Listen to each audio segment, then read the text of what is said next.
बिस्मिल्लाहिर्रहमानिर्रहीम, अस्सलाम वालेकुम। मैं हूं आपका होस्ट उस्मान ज़ेब। मैं आज जिस गेस्ट को होस्ट कर रहा हूं बड़ी ही स्पेशल गेस्ट हैं जो कि कालों को गोरा करती हैं, मोटों को पतला करती हैं। डॉक्टर नदा हसन सैयद। डॉक्टर साहबा, बहुत बहुत शुक्रिया, आपने कीमती वक्त दिया। जी वेलकम। अच्छा, सबसे पहले तो आपको पकड़ना बहुत ज़्यादा मुश्किल है। मैं काफ़ी दिनों से लगा हूँ, मैं कोशिश कर रहा हूँ, तो आखिर हमने आपको पकड़ लिया। अच्छा, मुझे एक बात ये बताएं कि मेरा जो रंग है वो कैसे गोरा होगा? तो ऑलरेडी बात कर रहा है। अच्छा, जो हमारी ऑडियंस है, जाहिर बात है अक्सर खास तौर पे लड़के हैं ना, इस चीज़ पे बड़ा ज़्यादा कंसर्न है उनको। तो गोरा होने के लिए जो वाइटनिंग इंजेक्शन लगते हैं, हाँ जी बिल्कुल। गोरा होने के लिए जो वाइटनिंग इंजेक्शंस लगते हैं वो फर्क कुछ लोगों को पड़ता है, उनसे कुछ को नहीं पड़ता। ड्रिप्स होती हैं और उनका रिजल्ट परमानेंट नहीं होता। तो अगर आप कोई ट्रीटमेंट्स ऐसे ले लें स्किन के लिए जिससे आपकी स्किन हेल्दी हो जाए, तो आपकी वैसी 2-3 टोन स्किन बेहतर हो जाती है जब हेल्दी होती है स्किन। तो जहाँ तक इंजेक्शंस की बात है, वीकली डोजेज हैं और उसके साथ कुछ टेस्ट आपके कराने होते हैं ब्लड के, और फिर 12 सेशंस का कोर्स है। उसके बाद फिर आप मेंटेनेंस पे चले जाते हैं। 1 इंजेक्शन मंथली लगता है। उसके बाद जब तक लगाएंगे मेंटेन रहेगा, जब छोड़ेंगे आहिस्ता आहिस्ता दोबारा आपका कलर वैसे हो जाएगा। अच्छा, मेडिकेशन से नहीं होता अगर इंजेक्शन ना लगे? मेडिकेशंस होती हैं बट लेस इफेक्टिव होती हैं। इंजेक्शंस के अलावा अगर आप फेस की स्किन को बेहतर करना चाहते हो तो कुछ ऐसी ट्रीटमेंट्स हैं जो आपकी स्किन को नेचुरली हेल्दी करके उसका 1-2 टोन लाइटर कर देती हैं, स्किन को गोरा कर देती हैं 1-2 टोन। अच्छा, ये जो फेशियल करवाते हैं खासतौर पे दुल्हनें करती हैं, शादी से कुछ दिन पहले करती हैं। अक्सर माइंडसेट ये है कि जब आपकी शादी हो रही हो तो आप शादी से कुछ दिन पहले कराओ ताकि लॉन्ग लास्टिंग वो रहे। तो एक तो ये बताएं कि फेशियल एक होता है सैलून में और एक होता है डॉक्टर के पास, इन दोनों में फर्क क्या होता है? हाइड्रा फेशियल हो गया। देखिए, सैलून्स में जो मैंने देखा है जनरली स्किन पॉलिश कर देते हैं या कोई ब्लीच कर देते हैं, साथ कोई फेशियल स्क्रब वगैरह कर देते हैं। अगर आपकी प्रॉब्लमेटिक स्किन है जिसमें पिगमेंटेशन है या दाग हैं या दाने हैं या खड्डे हैं, तो उसका ट्रीटमेंट आपको कम से कम 4 महीने पहले स्टार्ट करवाना चाहिए या 5 महीने पहले, क्योंकि ये मेडिकल ट्रीटमेंट्स होते हैं। और जो सिरम्स हैं वो भी हम फार्मास्यूटिकल कंपनीज के यूज़ करते हैं। सैलून वाली क्रीम स्क्रब्स नहीं यूज़ करते हैं हम लोग। तो वो according to your skin type होता है। और हाँ, अगर आपकी स्किन नेचुरली अच्छी और आपको ग्लो चाहिए तो बेशक आप शादी से 1-2 हफ्ते पहले करा लें। लेकिन अगर प्रॉब्लम है कोई स्किन में तो आपको कुछ माह देने पड़ेंगे अपनी स्किन को। पीआरपी करवाना चाहिए? जी, पीआरपी बिल्कुल करवाना चाहिए, लेकिन इंडिकेशंस हैं कि आप किस लिए करवाना चाह रहे हैं। अगर आप स्किन की बात करें या बालों की? स्किन में आपके फाइन रिंकल्स बेहतर होते हैं, आपकी स्किन ग्लो करती है, आपके डार्क सर्कल्स के लिए बहुत अच्छा है, आपके डिहाइड्रेटेड स्किन के लिए बहुत अच्छा है, ग्लो आ जाती है आपके स्किन में। बालों में भी यूज हो। लेकिन वो दिखने में बड़ा मुश्किल नहीं लगता, पूरा फेस ब्लड और इंजेक्शन लगाना? नहीं होता, हम बिल्कुल नम कर देते हैं फेस को और सुन करने वाली क्रीम है वो लगाते हैं और फिर इंजेक्ट करते हैं। सुई जितनी पतली वो बाल जितनी पतली सुई होती है और वो उससे इंजेक्ट करते हैं, तो फील नहीं होता पेशेंट्स को। बार बार पेशेंट्स आते हैं, इतना खौफनाक लगता है नहीं, देखने में बहुत खौफनाक लगता है। लेकिन है नहीं, बिकॉज बड़े मजे से आपने देखा है आराम से पेशेंट्स करवा रहे हैं, सब करवा रहे हैं। अच्छा, मैं अगर बालों की बात करूं, मैं आपके पास आया था, मैंने आपको कहा था मेरा आप भी पीआरपी करें बालों के लिए, पर आपने मुझे रिकमेंड नहीं किया। आपने मुझे बोला कि आप ट्रांसप्लांट करवाएं। तो पीआरपी इतना इफेक्टिव नहीं है? पीआरपी बेसिकली जो आपके बाल हैं उनको हेल्दी करता है। अगर बाल आपके गिर रहे हैं उसको बेहतर करता है। लेकिन अगर आपकी फैमिली में बॉल्डनेस है, जैसे मेल पैटर्न बॉल्डनेस होता है जिसको आपके अब्बू को था या नाना को था या दादा को था और आपके भाइयों को भी है, आपको भी है, ये जेनेटिक होता है, ये जीन्स में होता है। जो फॉलिकल बंद हो जाता है, डेड हो जाता है, पीआरपी उसको रिवाइव नहीं कर सकती। डेड स्किन को नहीं करता? डेड फॉलिकल को, डेड बाल को नहीं करता। वहां पे ट्रांसप्लांट ही काम करेगा। लेकिन जो बाल आपके बच गए हैं, जो अभी आखिरी सांसों पे हैं, जो वीक हैं, जो केमिकली ट्रीटेड बाल हैं या किसी बीमारी की वजह से बाल गिर रहे हैं या स्ट्रेस की वजह से बाल गिर रहे हैं, तो उससे पीआरपी बहुत इफेक्टिव होता है। लेकिन जहाँ पे जेनेटिक फैक्टर्स आ जाते हैं, जैसे आपकी जीन्स में अगर गंजपन लिखा है, तो उसमें यह है कि फिर पीआरपी ओनली सिर्फ वहाँ पे काम करती है जहाँ पे आपका बाल है, उसको हेल्दी करेगी, गिरने से रोकेगी। जो डेड हो चुका है वो नहीं आता। तो मैं सिर्फ ये कहती हूँ उनको जिनको फुल बाल चाहिए, फुल हेड ऑफ हेयर चाहिए कि हमें जी Complete हो। बिल्कुल ज़्यादा चाहिए, तो वो पीआरपी से नहीं होगा अगर बाल डेड हो गया तो। अच्छा, पाकिस्तान के अंदर ना स्वात साइड में ना बड़ी फैक्ट्री है जहाँ पे ये कॉस्मेटिक बनती है। आप राजा बाजार पिंडी के चले जाएं या लाहौर अनारकली पे आप चले जाएं, वहाँ पे आपको 150, 200, 300 रुपए की करीम मिल जाती है, और जो सडन बड़ा इफेक्टिव होती है, लेकिन लॉन्ग लास्टिंग उसके बहुत ज़्यादा साइड इफेक्ट्स हैं। तो आप जो मेडिसिन यूज करते हैं ये स्पेशल बनती हैं? ये स्पेशल बनती हैं, ये अप्रूव्ड होते हैं सॉल्ट्स, और ये फार्मास्यूटिकल कंपनीज बनाती हैं, जो इंटरनेशनल कंपनीज होती हैं ये वो बनाती हैं। ये नॉर्मल क्रीम्स नहीं होती जो पाकिस्तानी क्रीम्स नॉर्मली जो 150-200 की हैं, उसके अंदर स्टीरॉयड और मर्करी होता है, और आपकी स्किन को एकदम से ग्लो तो दे देता है, लेकिन long term it's very bad for your skin. बहुत मुज़ेरा सा, चेहरे पे बाल आने शुरू हो जाते हैं, स्किन पतली हो जाती है, कील वहाँ से दाने निकलने शुरू हो जाते हैं, तो ये सारे इसके इश्यूज होते हैं।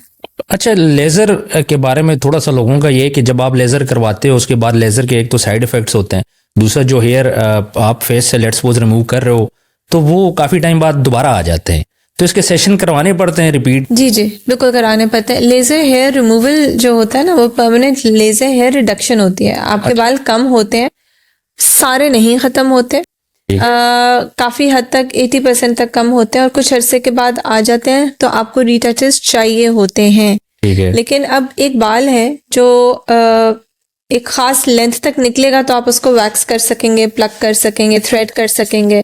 लेज़र में ये टेंशन नहीं है कि ना इनग्रोन हेयर होते हैं, ना लेज़र से आपको एक ख़ास लेंथ तक भी नहीं उगाने पड़ते बाल, ठीक है। और ना ही कोई स्किन पे इरिटेशन वगैरह होती है। अगर आप उसकी फ्रीक्वेंसी आप अगर सही रखें मशीन की, तो अल्टीमेटली बाल कम भी होता है और पतला भी होता है, लेकिन परमानेंट रिमूव जो है वो सारे बाल नहीं होते, 80% तक होते हैं। एंड यस, कुछ अरसे बाद आ जाते हैं, तो आप दोबारा सेशंस ले लें। कम से कम आपको हर 10-12 दिन बाद पार्लर तो नहीं भागना पड़ेगा। अच्छा, पीआरपी की एज क्या है मिनिमम? एज जनरली 18 से स्टार्ट करते हैं। It's your own blood. कुछ लोग 16, कुछ कंट्री 16 से भी रिकमेंड करते हैं, कुछ 18 से स्टार्ट करते हैं।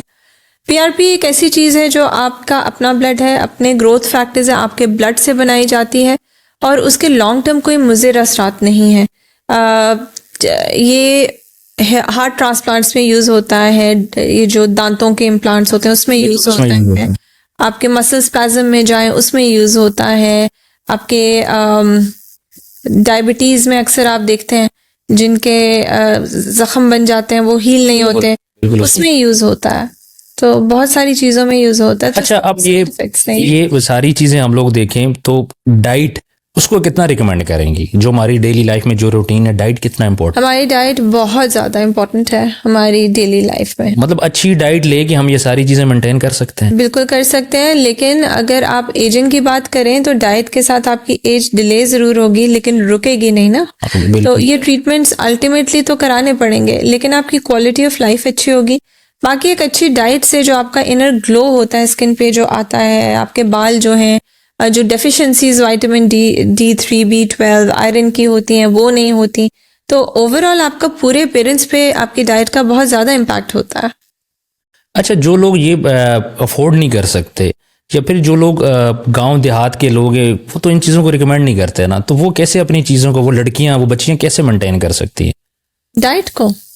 नहीं, ये जो लोग पीआरपी नहीं करवा सकते, ट्रीटमेंट नहीं ले सकते, पार्लर नहीं जा सकते, क्योंकि हमारे पाकिस्तान के अंदर ना काफ़ी कल्चर्स हैं, कहीं पे ऐसे भी हैं, जिस तरह आप केपीके में देख लें, औरतों के अलावा भी हैं कि वो जाएं पार्लर में जाएं या फिर कहीं पे जाके अपनी मेडिकेशन ले सकें, तो वो इन चीज़ों को फिर कैसे मेंटेन करेंगी? उससे सबसे पहले तो अपनी डाइट देखें, एक हेल्दी लाइफस्टाइल जिसमें आप का प्रॉपर, जिससे कहते हैं ना कि वर्कआउट तो नहीं कह सकते, लेकिन फिजिकल एक्टिविटी आपकी एक अच्छी इतनी होनी चाहिए कि आप कैलोरीज उस तरह की बर्न कर सको, आप मोटे ना हो। फिर जो बहुत ज़्यादा खाने होते हैं जो बहुत फैटी होते हैं, जैसे चावल वगैरह होता है, इसमें स्टार्च होता है, वो कम करें, रोटी कम करें, थोड़ा सा अपने मीट का कंटेंट को ज़्यादा कर दें, अपने फ्रेश वेजिटेबल्स वगैरह लें, तो आप डाइट से कर सकते हैं। दूसरा, अल्टीमेटली आपको घर में तो आप घरेलू चीज़ें यूज़ कर सकते हैं ना, डाइट का ख्याल कर लिया, एक्सरसाइज कर ली, वॉक कर लिया, लेकिन अल्टीमेटली जब आपके रिंकल्स बन जाते हैं, कुछ क्रीम्स हैं, आप मॉइस्चराइजर अच्छा यूज़ कर सकते हो, आप सन ब्लॉक अच्छा यूज़ कर सकते हो अकॉर्डिंग टू स्किन टाइप, लेकिन उसमें भी आपको प्रोफेशनल गाइडेंस की तो बिल्कुल जरूरत पड़ती है। और बोटॉक्स का थोड़ा सा हमारे ना कल्चर में थोड़ा सा नेगेटिव इम्पैक्ट है। ये कहा जाता है कि ये मॉडल्स करवाती हैं या फिर सेलिब्रिटीज़ करवाती हैं, आम बंदे को नहीं करवाना चाहिए। जो करवा भी रहा है आफ्टर सम टाइम उसके साइड इफ़ेक्ट्स आने शुरू हो जाते हैं। देखिए दुनिया में कितनी हॉलीवुड और बॉलीवुड एक्ट्रेसेस हैं ऐसी सब जिन्होंने करवा रहे हैं। कराया होगा, और आपने उनमें से चंद एक के मुंह खराब देखे होंगे। ठीक, ऐसा ही है। आप कभी सर्जरी कोई कराने जाए, सिजेरियन कराने जाए, हजारों करोड़ों औरतें कराती हैं, उसमें से 3-4 खराब भी हो जाता है। ठीक है, तो ये बोटॉक्स और फिलर्स जब गलत लगाए जाएं तो बिल्कुल उसके साइड इफेक्ट्स हैं। जैसे किसी भी सर्जरी या कोई भी प्रोसीजर अगर आप गलत करें तो उसके साइड इफेक्ट्स होते हैं। सिर्फ होता ही है कि वो चीज़ हाईलाइट हो जाती है। अच्छे तो नजर आ रहे हैं सबको, अगर दिन में 50 हो रहे, अगर एक खराब हो जाता है तो वो खराब हाईलाइट होगा, 49 जो है वो हाईलाइट नहीं होते। बिल्कुल ऐसा। तो ये है कि जी बिल्कुल हर चीज़, अगर आप एक दवाई लेंगे, डिस्प्रिन भी ले रहे हैं ना, उसके भी बहुत सारे साइड इफेक्ट्स हैं, तो उसको भी खाने का तरीका है। इसी तरह इन ट्रीटमेंट्स को करने का, और इन ट्रीटमेंट्स को आपने कितने टाइम के बाद कितने सेशंस में करना है, ये आपको एक प्रॉपर गाइडेंस अगर दी जाए तो नहीं, इसके साइड इफेक्ट्स मिनिमम हो जाते हैं। अच्छा, आपने मुझे बोला मुझे रंग गोरा करने की ज़रूरत तो नहीं है, लेकिन मुझे वज़न कम करने की ज़रूरत है, तो उसकी मुझे एक तो ये बताएं, थोड़ी सी टिप्स भी दें, और सेकंड ये कि इसका जो ट्रीटमेंट है, अक्सर मैं एक डॉक्टर के पास गया, उन्होंने मुझे बोला कि आप पहले एक्सरसाइज करो, डाइट कंट्रोल करो, उसके बाद आपने मेरे पास आना है। तो उसकी मैं वज़न कम करके उनके पास जाऊँ, फिर मुझे क्या बेनिफिट है? मैं आपको बताती हूँ। 80% जो आपका वेट रिडक्शन है ना, वो होता है आपके डाइट कंट्रोल से। आप बेशक वर्जिश करते रहो, सारा करो, वर्कआउट्स करो, वर्कआउट ज़रूरी नहीं होते वेट रिड्यूस करने के लिए, वो बॉडी को टोन अप करने के लिए होते हैं। 20% यस वो आपका वेट रिडक्शन करते हैं, लेकिन diet is the foremost thing. ठीक है, डाइट का ये मतलब नहीं है कि आप डाइटिंग लें, लेकिन अपने हाइट और वेट के मुताबिक, BMI कहते हैं एक चीज़ होती है, उसके मुताबिक आपने अपनी एक डाइटरी रिक्वायरमेंट होती है जो कि आपको एक्सपर्ट से बता सकते हैं। उसके मुताबिक आपने अपना करना है, डाइट को कंट्रोल करना है। 80% आपका वेट लॉस वहीं पे ख़त्म हो जाएगा। फिर बाकी जो चीज़ें हैं वो सपोर्टिव होती हैं। आपको उन जहाँ पे आपका 2 महीने में वेट लॉस होना है, वो आपका महीने में उनके साथ अगर हम करेंगे तो जल्दी ख़त्म हो जाएगा। लेकिन जब हम भी वेट लॉस के ट्रीटमेंट्स करते हैं, उसके साथ डाइट का कंट्रोल करना और एक खास कैलोरीज में डाइट लेना सबसे पहली शर्त है। हाँ जी, और बाकी जो हमारे पास मोस्टली ट्रीटमेंट्स हैं, जैसे आप वर्जिश कर रहे हैं, आप डाइट्स भी कर रहे हैं, लेकिन कुछ एरियाज होते हैं जैसे ऊपर वाली आर्म्स हो गई, या कुछ पेट के एरियाज होते हैं, औरतों में थाइज होते हैं, उनमें उनके फैट नहीं खत्म हो रहा होता। जितना मर्जी डाइट, शेप जिस वजह से डिस्टर्ब होती है, जितनी मर्जी डाइटिंग कर लें, जितनी मर्जी वर्कआउट्स कर लें, वहाँ पे फिर हम टारगेटेड उस एरिया में कुछ इंजेक्शंस लगाते हैं या कुछ मशीन्स हैं जो यूज़ करते हैं, जिससे आपका वो जो स्टबन फैट होता है वो ख़त्म हो जाता है। लेकिन उसके साथ डाइट तो ज़रूरी है ही है। यानी पहले आपने अपने वर्कआउट पे फोकस करना है, डाइट पे फोकस करना है, देन वॉक, बिल्कुल उसके बाद जो रिमेनिंग है फिर आपके पास आना है। रिमेनिंग में भी हमारे पास आ सकते हैं, या साइड बाय साइड भी इसको चला सकते हैं कि जल्दी रिजल्ट आ जाएंगे और फिट आप जल्दी हो जाएंगे। ठीक है। अच्छा, हम लोग हेयर्स की बात करें, हेयर डाई की हम लोग बात करें, मार्केट में इतनी ज़्यादा कंपनीज आ चुकी हैं, और अक्सर लोग क्या करते हैं, सस्ते वाला हेयर डाई जब यूज़ करते हैं तो फिर उसके बाद उनके बाल हमेशा के लिए गए। तो हेयर डाई ये बालों को अफेक्ट करता है? बिल्कुल करता है। उसके अंदर जो केमिकल्स होते हैं वो आपके बालों की केराटिन को ख़राब करते हैं, जो बालों के ऊपर की लेयर होती है उसको ख़राब करते हैं। तो बिल्कुल करता है, एंड आप अच्छे डाइज यूज़ करें। ऑब्वियसली अच्छे से अच्छा डाई भी थोड़ा बहुत डैमेज करता है, लेकिन कुछ डाइज जो बहुत सस्ते वाले मिलते हैं वो तो बहुत ज़्यादा डैमेज करते हैं आपके बालों को। So you have to be careful कि आप डाई कौन सा यूज़ कर रहे हैं और कहाँ से कर रहे हैं। अच्छा, ये जो डाई होगी, जो क्रीम्स होगी, अच्छा इनकी प्रमोशंस बहुत ज़्यादा है। अब पाकिस्तान के अंदर इनकी प्रमोशन, आप जाओ किसी कैश एंड कैरी पे चले जाओ, वहाँ पे बैठे हुए होते हैं, आपके सोशल मीडिया पे हो रही है, इवन आपके डिजिटल मीडिया के ऊपर भी अब इनकी मार्केटिंग हो रही है। तो कोई डिपार्टमेंट नहीं है इनकी रोकथाम के लिए? डिपार्टमेंट है तो सही, अब वो कितना इफेक्टिव है वो उन्हीं को पता होगा। मतलब मैं एक चैनल पे देख रहा हूँ, वहाँ पे मुझे कोई प्रोडक्ट आ जाती है, फिर हम जाके वो खरीदते लगाते हैं, हम तो उस चैनल की क्रेडिबिलिटी को देख के वो प्रोडक्ट खरीदते हैं, लेकिन बाद में पता चलता है वो तो लोकल पाकिस्तान के किसी गांव में बन रही है। हाँ, ये तो है। अब इदारे तो हैं जो इसकी रोकथाम के लिए हैं, लेकिन अब वो कितने इफेक्टिव होते हैं वो गवर्नमेंट ही। क्योंकि सेरावी जो है वो अमेरिकन ब्रांड है, अब वो चाइना में भी बन रहा है, पाकिस्तान में भी बन रहा है। से ही है, ऐसे ही है। तो इसका ये तो हम लोग तो आवाज़ ही उठा सकते हैं, लेकिन जो इदारा है करना तो उनका बनता है ना। और इसीलिए एक तो आप किसी ऑथेंटिक जगह से लें दवाई, जहाँ से आपको पता है कि ऑथेंटिक चीज़ मिलेगी, और दूसरा यहीं पे प्रोफेशनल गाइडेंस आ जाती है। हमारे लोगों को ये भी जैसे आप अभी कह रहे थे कि औरतें नहीं जा सकती, पार्लर्स नहीं जा सकती, नहीं कर सकती, तो हमारे मर्दों को खासकर ये थोड़ा सा टीच करने की ज़रूरत है कि औरतों को भी निकलने दें, वो फीमेल्स के पास ही जा रही है ना। तो जब तक वो प्रॉपर गाइडेंस नहीं लेंगी, तो इसी तरह आप अपने बालों के साथ भी खेलोगे, अपनी स्किन के साथ भी खेलोगे। बल्कि पाकिस्तान के अंदर तो आज से 8-10 साल पहले पॉलर को इस साइड पे डॉक्टर के पास जाना तो वो था ही नहीं यहाँ पे, और इतने ज़्यादा उस टाइम पे ये ट्रीटमेंट भी नहीं होते थे। ये तो अभी है ना, थोड़ा टाइम हुआ है, 10-15 साल पहले बहुत सिर्फ डॉक्टर सकते हैं, अलाउड ही नहीं है सैलून्स में करना है जी। अब तो डिफरेंट सैलून्स भी ये कर रहे हैं। तो अब जिस तरह वहाँ पे चेकअप नहीं है, सैलून्स पे भी पूरा किसी किस्म का वो नहीं है, आते हैं बस सिंपल कोर्सेज करते हैं, किसी किस्म की डिग्री नहीं है। तो बहुत चेकअप है। हाँ, डॉक्टर्स को थोड़ा सा कर रहे हैं ना, डॉक्टर्स को थोड़ा सा नहीं ठीक ठाक कर रहे हैं, और लेकिन हाँ जी, अनफॉर्चुनेटली उनके ऊपर बिल्कुल भी नहीं है। आपने एजुकेशन कहाँ से की है? मैंने अयूब मेडिकल कॉलेज से पढ़ा है, उसके बाद मैंने पिम्स में डर्मेटोलॉजी की 2 इयर्स ट्रेनिंग की, फिर मैंने कार्डिफ यूनिवर्सिटी से डिप्लोमा इन प्रैक्टिकल डर्मेटोलॉजी किया, उसके बाद फेलोशिप की arm aesthetic academy of regenerative medicine है उनसे, और फिर अभी एमएससी किया है recently aesthetic in aesthetic medicine Queen Mary university से। और बैकग्राउंड गांव वगैरह कौन सा है आपका? हम केपी से ही हैं, अच्छा। डीआई खान के हैं। अच्छा, डीआई खान के। और लाहौर में भी आपका क्लिनिक है? लाहौर में भी क्लिनिक है जी। तो आप लाहौर कितने दिन बैठती हैं, यहाँ पे कितने दिन? लाहौर 2 या 3 दफ़ा महीने में जाते हो, और मोस्टली मैं इस्लामाबाद में ही होती हूँ, और कराची में ऑन बाय अपॉइंटमेंट जाते हो। थोड़ा सा अब हम बात करेंगे कॉस्टिंग की। अब डॉक्टर्स के बारे में ये बोला जाता है भाई पैसे बहुत ज़्यादा ले लेते हैं। देखिए, हर बंदा अफोर्ड तो नहीं कर सकता ना, पाकिस्तान के हालात भी आप देख लें, और ये सेशन पे ठीक ठाक खर्चा आता है। मतलब नॉर्मल एक बंदा अपने आप को मेंटेन रखना चाह रहा है, फर्ज करे वंस इन अ मंथ, तो उसको कोई ना कोई ट्रीटमेंट करना चाहिए जैसे जैसे एज बढ़ रही है। तो इसके लिए बंदे के पास पैसे कितने होने चाहिए? अब ये तो आपकी स्किन पे डिपेंड करता है।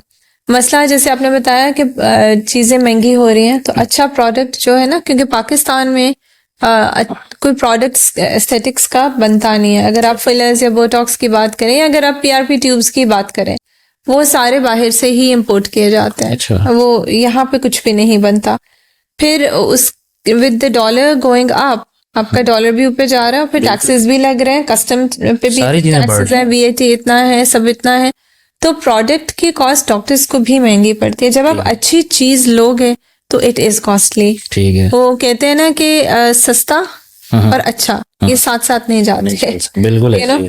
सो तो फिर प्रोडक्ट की कॉस्टिंग निकाल के जब करेंगे तो थोड़ा सा यस एक्सपेंसिव होगा, लेकिन आप अपनी स्किन के ऊपर इन्वेस्ट करो, अपने बालों, अपनी बॉडी पे इन्वेस्ट कर रहे हो ना। तो जहाँ पे आप सूट इतने महंगे ले सकते हैं, आप जूते ले सकते हैं, आप गोल्ड ले सकते हैं। मैं यहाँ पे आपकी थोड़ी सी बात काट रहा हूँ। पाकिस्तान में जो कॉन्सेप्ट है ना, आपने अपने ऊपर नहीं लगाना। कपड़ों पे आप लगाओगे, जूते पे आप लगाओगे, घूमने फिरने पे आप लगाओगे, आपने अपने ऊपर नहीं लगाना, आपने अपने चेहरे पे नहीं लगाना। ऐसे ऐसे बच्चे होते हैं, जैसे ही वो थोड़ा सा बालग होते हैं, उसके बाद उनके पेरेंट्स को चाहिए ये चीजें गाइड करें ना। अभी क्या होता है कि उनके पूरा फेस भरा हुआ होता है, मतलब खड्डे पड़ चुके होते हैं। पेरेंट्स को भी अनफॉर्चुनेटली नहीं पता होता।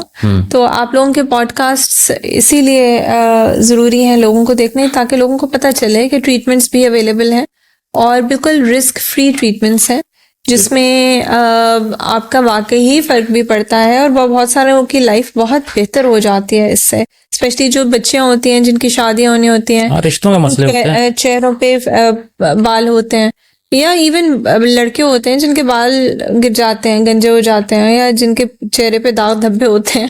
बालों का आपने मुझे ही देख के बोला है। नहीं नहीं, ऐसी कोई बात नहीं है। लेकिन ये कि ये ट्रीटमेंट्स अवेलेबल हैं और इफेक्टिव भी हैं। असल में ना गाइडलाइन नहीं है। मेरे साथ क्या सीन हुआ, मैं जब अपनी जवानी की पीक में था, मेरे बड़े लंबे लंबे बाल थे, मुझे डैंड्रफ का इशू हो गया था। उसके बाद मैंने केयर नहीं की क्योंकि मेरे बाल ही इतने थे, मुझे कभी जरूरत ही नहीं पड़ी। लेकिन जब मुझे समझ आई